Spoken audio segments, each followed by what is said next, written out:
مکہ مکرمہ کا رہنے والا جو شخص مسلمان ہوگا اور وہ مدینہ منورہ آئے گا تو اسے واپس کر دیا جائے گا۔ یہ معاہدہ ابھی لکھا جا رہا تھا کہ مکہ مکرمہ سے حضرت ابو جندل رضی اللہ تعالیٰ عنہ زنجیروں میں جکڑے ہوئے زخمی حالت میں نبی اکرم صلی اللہ علیہ وآلہ وسلم کے پاس آ گئے۔ مسلمان ان کو اس حال میں دیکھ کر بے چین ہو گئے، لیکن نبی اکرم صلی اللہ علیہ وآلہ وسلم نے معاہدے کی وجہ سے انہیں واپس کفار کے حوالے کر دیا۔ دیکھا بچوں کس قدر ان میں وعدہ پورا کرنے کی کس قدر ان میں پابندی تھی حضور نبی اکرم صلی اللہ علیہ وآلہ وسلم نے کہ انہوں نے اپنے ایفائے عہد کا پاس رکھا اور اس کو واپس مکہ مکرمہ روانہ کر دیا۔ آپ صلی اللہ علیہ وآلہ وسلم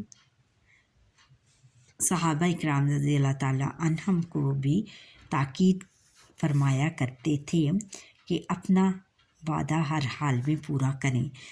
غزوہ بدر کے موقع پر مسلمانوں کی تعداد کم ہونے کی بنا پر مجاہدین کی سخت ضرورت تھی۔ لڑائی سے پہلے 2 صحابہ اکرام رضی اللہ تعالیٰ عنہا آپ صلی اللہ علیہ وسلم کی خدمت میں حاضر ہوئے اور عرض کیا، اے اللہ تعالیٰ کے رسول صلی اللہ علیہ وآلہ وسلم، ہم مدینہ منورہ آ رہے تھے کہ راستے میں کافروں نے ہمیں پکڑ لیا اور پھر اس شرط پر رہا کیا کہ ہم لڑائی میں آپ صلی اللہ علیہ وسلم کا ساتھ نہیں دیں گے، لیکن یہ مجبوری کا عہد تھا، ہم کافروں کے خلاف ضرور لڑیں گے۔ آپ صلی اللہ علیہ وسلم نے انہیں جنگ میں حصہ لینے سے روک دیا اور عہد کی پاسداری کا حکم دیا۔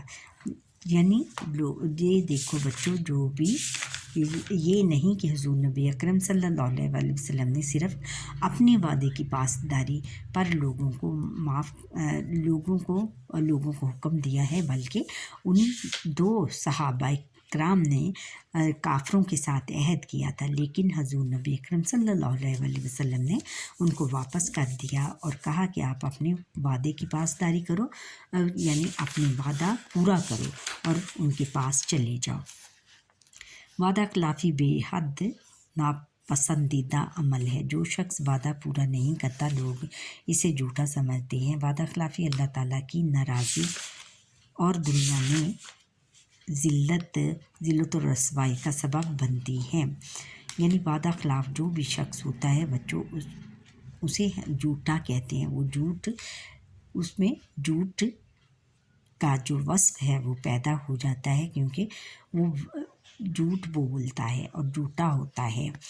وعدہ خلافی اللہ تعالیٰ کی ناراضی اور دنیا میں ذلت و رسوائی کا سبب بنتی ہے۔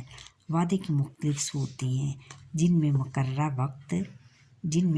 وقت اور مقررہ مقام پر پہنچنا، کسی خاص وقت پر کام کرنا، مخصوص مدت میں رقم ادا کرنا وغیرہ شامل ہیں۔ یعنی مقررہ وقت اور مقررہ مقام پر پہنچنا، اگر آپ کسی سے وعدہ کریں کہ میں فلاں وقت میں مقررہ وقت پر اور مقررہ مقام پر پہنچ جاؤں گا، اور اگر آپ نہ پہنچ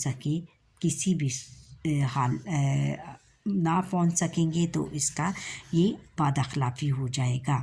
کسی خاص وقت پر کام کرنا، یعنی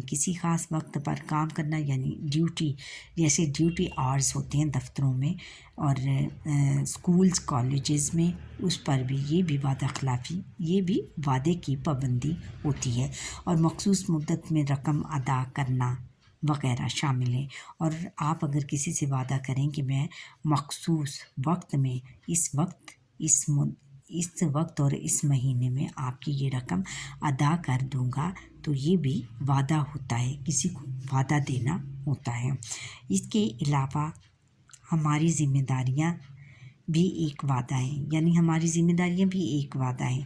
جیسے ایک ماں کی ذمہ داری ہوتی ہے کہ وہ گھر سنبھالتی ہیں، اور باپ کی ذمہ داری ہوتی ہے کہ وہ بڑے بچوں کے لیے روزی روٹی کماتا ہے، اور بچوں کی ذمہ داری ہوتی ہے کہ وہ اپنے ماں باپ کا ادب کریں اور پڑھیں لکھیں اور ان کی خدمت کریں۔ ڈاکٹر، انجینئر، پولیس، فوجی، صحافی، سیاستدان، علماء، آفیسر، استاد، جج اور حکمران جب کوئی ذمہ داری لے لیتے ہیں تو گویا اپنی قوم سے وعدہ کر رہے ہوتے ہیں کہ ہم اپنے فرائض نہایت دیانتداری سے ادا کریں گے۔ اب آگے ہے ایفائے عہد کے فوائد۔ ایفائے عہد کے فوائد یعنی وعدہ پورا کرنے کے جو فائدے ہوتے ہیں ان کو ہم پڑھتے ہیں۔ وعدہ پورا کرنے سے اللہ تعالیٰ خوش ہوتا ہے، یعنی اللہ تعالیٰ بہت زیادہ خوش ہو جاتا ہے اس بندے سے۔ ایفائے عہد کرنے والے کے لیے آخرت میں بڑے اجر کا وعدہ ہے۔ بڑے اجر کا وعدہ ہے ایفائے عہد یعنی وعدہ پورا کرنے والے کے لیے آخرت میں بہت اجر کا وعدہ کیا گیا ہے۔ وعدہ پورا کرنے سے آپس میں یقین اور اعتماد بڑھتا ہے، یعنی اگر ہم دوسرے بندے سے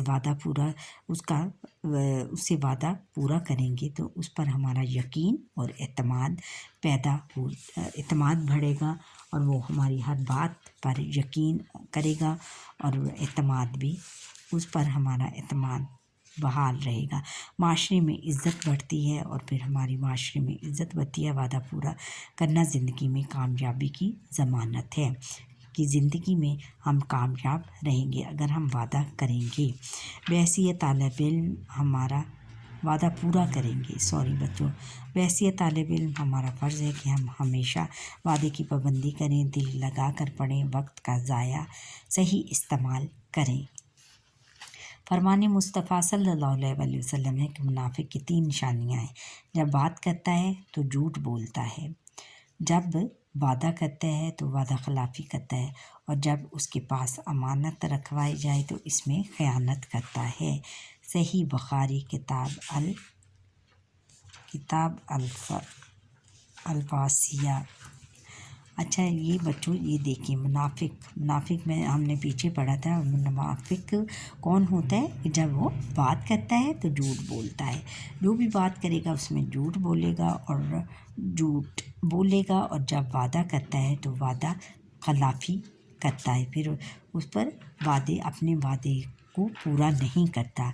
جب اس کے پاس امانت رکھوائی جائے تو اس میں خیانت کرتا ہے، جب کوئی لوگ اس کے پاس کوئی اپنی چیز رکھواتے ہیں تو پھر اس میں خیانت کرتا ہے، وہ چیز یا تو خود استعمال کرتا ہے یا کسی دوسرے کو دے دیتا ہے۔ اب مشق کی طرف آتے ہیں۔ مشق میں درست بیان سب سے پہلے کہتے ہیں کہ درست بیان پر درست کا نشان لگائیں۔ ایفائے عہد کے معنی ہیں بدل دینا، پورا کرنا، نیت کرنا، ارادہ کرنا۔ کیا ہے؟ پورا کرنا۔ ایفائے عہد کا مطلب ہے پورا کرنا۔ ایفائے عہد کے معنی ہیں صبر، درگزر، تحمل اور وعدہ۔ کیا ہے؟ ایفائے عہد کے معنی ہے وعدہ۔ حدیث کے مطابق منافق کی ایک نشانی ہے وعدہ خلافی، چغل خوری، فضول خرچی، فضول گوئی۔ وعدہ خلافی ہے اس کی ایک نشانی۔ حضرت ابو جندل رضی اللہ تعالیٰ عنہ نے کس معاہدے کی وجہ سے مکہ مکرمہ واپس بھیج دیا کہ ان کو کس معاہدے کی وجہ سے مکہ مکرمہ واپس بھیج دیا گیا؟ حلف الفضول، مواقعہ شبی ابی طالب، صلح حدیبیہ میں ساکے نتینا۔ کس کے؟ صلح حدیبیہ۔ فائے عہد سے آپس میں بڑھتا ہے اختلاف، اعتماد، نفاق اور بغض۔ اعتماد بڑھتا ہے۔ اچھا بچوں یہاں پر ہی ہمارے آج کے لیکچر کا وقت ختم ہوا۔ آپ مجھے لائک، سبسکرائب کریں اور بیل آئیکن پر کلک کریں تاکہ ہر آنے والا لیکچر میرا آپ تک پہنچ سکے، اور کمنٹ کریں اور کمنٹ کر کے یہ بتائیں کہ آپ کو یہ میرا لیکچر کیسا لگا، اور جو بھی میرا یہ لیکچر فرسٹ ٹائم دیکھ رہے ہیں وہ میرے اس لیسن کو سبسکرائب کرنا نہ بھولیں۔